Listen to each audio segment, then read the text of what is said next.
त्यांच्या सहकार्यांनी दिवाळी पहाट आयोजित केली। मी त्यांना देखील शुभेच्छा देतो आणि खास आपल्यामध्ये सिने अभिनेते महेश मांजरेकर यांचा आताच कुठला झाला आपला पुन्हा शिवाजी राजे भोसले हा नवीन चित्रपट छत्रपती शिवाजी महाराजांवर येतोय। त्याचे सर्व महेश मांजरेकर यांचं तुमच्या सगळ्यांच्या वतीने मी स्वागत करतो। आणि गाडी सुटली आहे, इकडे गाडीवाले मला परत वरती जावं लागेल, कनेक्शन आहे ना।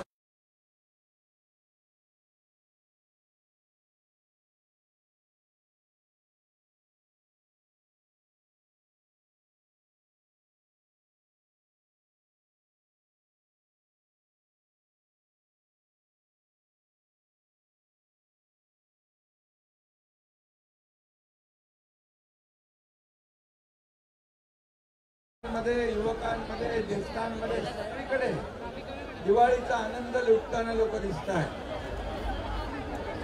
हे सण उत्सव ही संस्कृती परंपरा जोपासण्याचं काम ठाण्यामध्ये मोठ्या प्रमाणामध्ये आपण करता। कारण धर्मवीर आनंद दिघे साहेबांनी हे सण उत्सव परंपरा जोपासण्याचं आणि त्याचं स्वरूप वाढवण्याचं काम केलं। आणि म्हणून गोविंद असू द्या, दसरा असू द्या, नवरात्री असू द्या, दिवाळी असू द्या, सगळे सण मोठ्या दिमाखात उत्साहामध्ये आपण साजरे करतो। आपली संस्कृती आपली परंपरा पुढे नेतो। या सणांच्या माध्यमातून सगळे एकत्र येतात आणि सणाचा आनंद वाढवतात। आणि म्हणून इथं किती सुरसुऱ्या आल्या, लवंग्या आल्या तरी शिवसेनेचा आटम बापच भारी पडणार। कारण ठाणे जिल्हा हा आनंद दिघे साहेबांचा बाले किल्ला आहे।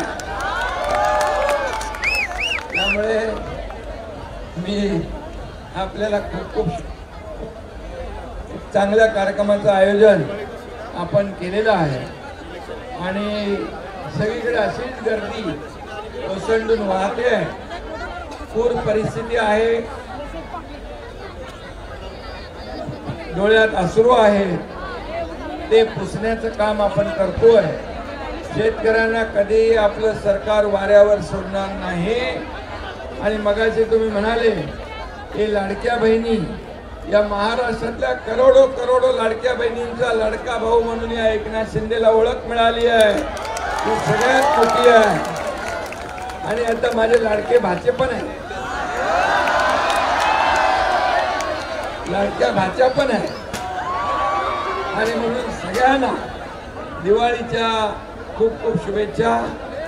पुन्हा एकदा अशाच प्रकारच्या सणांची आवश्यकता आहे। सण उत्सव साजरे करा, आनंदोत्सव करा आणि आपल्या पूरग्रस्त शेतकऱ्यांच्यासाठी त्यांच्या जीवनातला अंधार दूर करण्यासाठी प्रत्येकाने एक दिवा तरी लावा, अशा प्रकारच्या शुभेच्छा देतो। धन्यवाद।